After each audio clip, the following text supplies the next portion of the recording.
안녕하세요. 오늘 저희 손에는 많은 분들을 정말 충격에 빠뜨렸던 사건이죠. 소위 계곡 살인사건 관련 법원 기록과 판결문 자료들이 있습니다. 네. 우선 사건의 기본적인 내용부터 좀 짚어보죠. 시간이 꽤 흘렀으니까요. 네. 2019년 6월 31일이었죠. 경기도 가평에 있는 용소계곡. 거기서 이은혜 씨 남편 윤 씨가 사망했습니다. 당시 39살이었어요. 네, 맞습니다. 그리고 이제 이은혜 씨하고 그 내연남 조연수 씨가 살인 혐의로 재판에 넘겨졌고요. 자료에도 아주 상세하게 나와 있는데요. 이 혐의 내용이 수영을 전혀 못하는 윤 씨한테 4m 높이 바위에서 뛰어내려라. 그것도 아무런 구조 장비 없이요. 그렇게 종용하고 4m요. 그리고 결국 물에 빠진 윤 씨를 일부러 구조하지 않아서 사망에 이르게 했다는 겁니다. 왜 그랬을까요? 그 동기가? 동기는 뭐 명확했죠. 윤 씨 앞으로 들어놓은 생명보험금 8억 원이었습니다. 8억 원? 액수가 정말 크네요. 그런데 자료를 보니까 더 충격적인 게 이게 처음 시도가 아니었다면서요. 네, 바로 그 점이 이 범행이 얼마나 계획적이었는지를 보여주는 부분입니다. 판결문에도 적시가 되어 있는데 네. 그해 2019년 2월에는 강원도 양양펜션에서 윤 씨가 먹을 음식에 보거피 같은 독성 물질을 몰래 넣어서 살해하려고 했었고 실패하니까 또 같은 해 5월에는 용인에 있는 낚시터에서 윤 씨를 물에 빠뜨려서 살해하려고 시도했다가 마침 지인이 발견해서 미수에 그쳤다는 혐의도 같이 기소가 됐어요. 그러니까 계곡 사건은 여러 번의 시도 끝에 벌어진 거군요. 네, 그런 셈이죠. 연쇄적인 시도의 마지막 단계였다고 볼 수 있습니다. 정말 듣기만 해도 너무 끔찍한데요. 결국 이렇게 비극적인 결과가 나왔는데 법원에서는 이 사람들의 행위를 어떻게 판단했습니까? 특히 그 검찰 주장하고 법원 판단이 좀 달랐다고요. 여기가 법적으로 좀 흥미로운 지점 같아요. 맞습니다. 검찰은 이은혜 씨가 윤 씨를 오랫동안 심리적으로 지배했다. 흔히 말하는 가스라이팅이죠. 네, 가스라이팅. 그렇게 심리적으로 완전히 지배한 상태에서 직접 물에 뛰어내리게 만들거나 통제했다. 이렇게 보면서 자기에 의한 살인, 그러니까 직접 살인을 주장했습니다. 적극적인 행동으로 살해했다는 거죠? 그렇죠. 그런데 1심, 2심 거쳐서 대법원까지 갔는데 법원은 이 직접 살인 혐의는 명확하게 입증됐다고 보기는 어렵다. 이렇게 판단했어요. 가스라이팅을 통한 직접 살인은 인정이 안 됐군요. 그럼 어떤 혐의가 인정된 건가요? 법원은 대신에 부작위에 의한 살인을 인정했습니다. 그래서 이은혜 씨는 무기징역, 공범 조연수 씨는 징역 30년. 이게 확정이 된 거죠. 부작위 살인. 네, 부작위 살인이라는 개념이 조금 생소하실 수도 있어요. 네, 부작위. 그러니까 어떤 행위를 하지 않음으로써 살인이 된다는 건가요? 보통 생각하는 살인이랑은 좀 다른 것 같은데요. 조금 더 쉽게 설명해 주실 수 있을까요? 쉽게 비유를 두자면요. 만약에 어떤 사람이 다른 사람을 절벽에서 직접 밀어서 떨어뜨렸다. 그럼 그건 명백하게 자기살인이죠. 적극적인 행동으로 결과를 만들었으니까요. 네, 그렇죠. 그런데 부작위 살인은 예를 들어서 눈앞에서 사람이 물에 빠져서 허우적거리고 있는데 법적으로 그 사람을 구해줘야 할 의무가 있는 사람, 뭐 예를 들면 안전요원이라든지 아니면 같이 놀러간 일행이라든지 충분히 구할 수 있는데도 일부러 그냥 외면해서 결국 사망하게 놔두는 경우, 이런 거랑 비슷합니다. 아무것도 하지 않음으로써 사망이라는 결과를 만들어낸 거죠. 그런 거군요. 그럼 이 사건에서는 이은혜 씨랑 조연수 씨한테 윤 씨를 구조해야 할 법적인 의무가 있었다, 이렇게 본 거네요? 정확합니다. 법원은 이 씨 등이 윤 씨를 직접 물에 밀어 넣었다, 이런 증거는 부족하다고 봤어요. 그렇지만 윤 씨가 수영을 못한다는 걸 잘 알면서도 위험하게 다이빙을 하라고 사실상 강요하고 그가 물에 빠져서 위험에 처했는데도 법적인 배우자로서 또 같이 간 동행자로서 당연히 구조해야 할 의무가 있었다는 거죠. 네, 부부니까요. 그렇죠. 그런데도 보험금을 노리고 고의로 그 의무를 이행하지 않았다. 그래서 결국 윤 씨를 사망하게 만들었다. 이렇게 본 겁니다. 검찰이 주장했던 가스라이팅에 의한 직접 살인 혐의는 사실 그 심리적 지배라는 걸 명확하게 입증하기가 좀 어려운 한계가 있었거든요.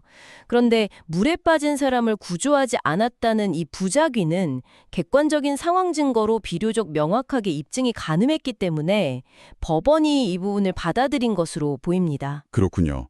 형사재판에서 살인 혐의가 이렇게 인정이 됐는데 근데 이 사건은 여기서 끝이 아니었잖아요. 네. 피해자 유가족들이 민사소송을 또 냈습니다. 이게 또 다른 중요한 지점인데 이은혜 씨와 윤 씨의 혼인 관계 자체, 그리고 이 씨 딸을 윤 씨가 입양했던 그 관계까지 문제 삼았다는 거죠. 그렇습니다. 이게 참 아이러니한 상황인데요. 형사적으로는 살인범으로 판결이 났는데도 법률상으로는 여전히 이은혜는 윤 씨의 아내였고 또 이 씨 딸은 윤 씨한테 입양된 상태로 법적인 부녀 관계가 그대로 유지되고 있었던 거예요. 유가족들 입장에서는 이 법률 관계 자체가 고인의 명예를 더럽히는 것이고 무엇보다 처음부터 이건 진실된 관계가 아니었다 이렇게 본 거죠. 그래서 관계를 끝내는 이혼이나 입양 관계를 없애는 파양이 아니라 훨씬 더 근본적인 조치, 바로 무효를 주장한 겁니다. 무효. 그러니까 그냥 관계를 정리하는 수준이 아니라 아예 처음부터 그런 관계는 법적으로 존재하지 않았던 걸로 해달라. 이런 거군요. 이게 이혼이나 파양 아니면 혼인을 취소하는 거랑은 어떻게 다른 건가요? 그리고 왜 유가족들은 더 어렵다는 무효를 굳이 선택했을까요? 좋은 질문이십니다. 법적으로 보면 이혼이나 파양은 일단 유효하게 성립했던 관계를 장래를 향해서, 그러니까 앞으로 해소하는 절차예요. 네. 취소는 뭐 사기나 강박 같은 특별한 이유가 있을 때 소급해서 효력을 없애는 거고요. 그런데 무효는 좀 다릅니다. 이건 법률 행위 자체가 성립 요건을 처음부터 갖추지 못했거나 아니면 너무 중대한 하자가 있어서 법적으로 아예 효력이 발생한 적이 없다고 보는 개념이에요. 아예 처음부터요. 네, 마치 그런 계약서나 신고서가 아예 존재하지 않았던 것처럼 취급하는 거죠. 그럼 유가족들은 왜 유가족들이 이 무효를 주장한 이유는 아마도 윤 씨와 이은혜 씨의 관계가 단순히 나중에 사이가 나빠져서 파탄 난 게 아니라 애초에 진정한 부부로서 시작된 적조차 없고 오직 윤 씨를 경제적으로 착취하고 궁극적으로는 보험금을 노리기 위한 그냥 도구에 불과했다. 이 점을 법적으로 확인받고 싶었기 때문일 겁니다. 관계 자체에 근본적인 부정을 원했던 거죠. 와, 정말 어려운 길을 선택한 건데 법원이 결국 유가족 손을 들어줬어요. 혼인 무효 판결. 이게 실제로 인정되기가 엄청 까다롭다고 하던데 법원은 어떤 근거로 무효라고 본 건가요? 자료에 판결 이유가 나와 있죠? 네, 판결 이유가 자료에 명확하게 나와 있습니다. 법원이 이 혼인 무효라는 사실 굉장히 이례적인 판단인데 이걸 내린 근거는 크게 두 가지였어요. 네. 첫째는 두 사람이 2017년에 혼인신고를 했지만 결혼식도 안 올렸고 부부로서 같이 살면서 생활한 실체가 전혀 없었다는 점. 아, 동거를 안 했다. 네, 그냥 형식적인 서류만 있었지 실질적인 부부 공동생활이 아예 없었다는 거죠. 근데 단순히 같이 안 살았다는 것만으로는 무효까지 가기는 좀 어렵지 않나요? 맞습니다. 그래서 두 번째 근거가 아주 결정적이었습니다. 바로 이은혜 씨가 윤 씨와 법적으로 혼인관계에 있는 그 기간 동안에도 내연남인 조연수 씨와 동거하면서 사실혼 관계를 계속 유지했다는 사실입니다. 아, 이건 윤 씨와의 관계에서 진정한 부부관계를 만들려는 의사가 전혀 없었다는 걸 너무나 명백하게 보여주는 그런 정황이죠. 그렇군요. 형식만 있고 실체는 없는데 심지어 다른 남자와 동거까지 했다. 이 사실들을 종합해서 법원은 어떤 결론을 내린 건가요? 법원은 이 사실들을 토대로 이렇게 봤습니다. 두 사람 사이에 사회통념상 부부라고 인정될 만한 혼인 생활의 실체가 없었을 뿐만 아니라 처음부터 참다운 부부관계를 설정하려는 의사, 즉 혼인 의사의 합치가 없었다. 혼인 의사의 합치가 없었다. 네, 더 나아가서 오히려 그 관계는 윤 씨에 대한 일방적인 경제적 착취관계의 외관을 형성하기 위한 것에 불과했다. 이렇게 판단해서 혼인 자체를 근본적으로 무효라고 선언한 겁니다.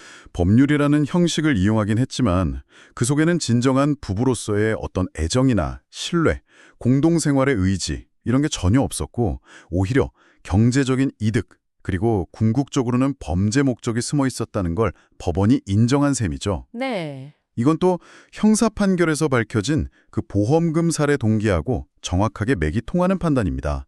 관계 자체가 범죄의 예비 단계 혹은 도구로 이용됐다고 본 거예요. 혼인이 이렇게 무효가 되니까 그 위에 쌓아 올렸던 다른 법률 관계도 당연히 영향을 받겠네요.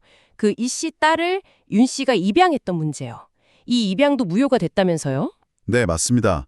혼인 무효 판결이 확정되고 나서 유가족들이 바로 입양 무효 소송을 또 제기했어요.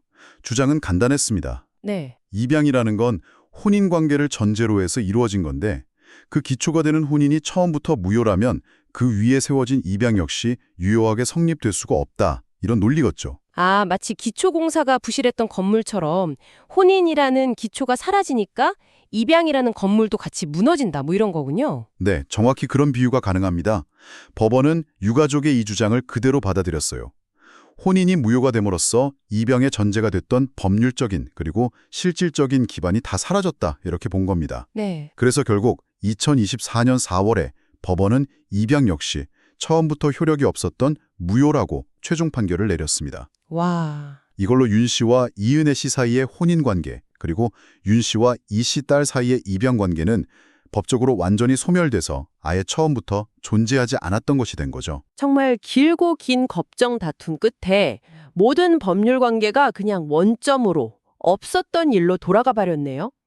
형사처벌은 처벌대로 받고 관계 자체는 법적으로 완전히 지워진 셈이군요. 네, 자, 그럼 지금까지의 내용을 한번 정리해 볼까요? 이른바 계곡살인 사건. 형사적으로는 이은혜와 조연수가 피해자를 일부러 구조하지 않은 행위, 즉 부작위에 의한 살인, 이게 인정돼서 각각 무기징역과 징역 30년이라는 아주 무거운 형이 확정됐고요. 네, 그리고 또 민사적으로는 가해자인 이은혜와 피해자 윤 씨 사이의 혼인 관계, 그리고 이 씨 딸과 윤 씨 사이의 입양 관계가 애초에 성립조차 하지 않은 무효다 이렇게 판결이 난 정말 이례적인 사건이다 이렇게 정리할 수 있겠습니다. 맞습니다. 이 사건은 우리에게 법적인 형식과 인간관계의 진실성 사이의 그 복잡한 관계를 다시 한번 생각해 보게 합니다. 그리고 여기서 한 걸음 더 나아가서 우리가 생각해 볼 지점은 바로 이것인 것 같습니다. 과연 이런 비극이 일어나기 전에 진실한 의사 없이 형식만 갖춘 채 악용될 소지가 다분한 이런 법률 관계를 우리 사회 시스템은 어떻게 하면 좀 더 효과적으로 감지하고 미리 개입할 수 있을까? 이 질문이 오늘 우리가 함께 좀 고민해 봐야 할 숙제가 아닐까 싶습니다.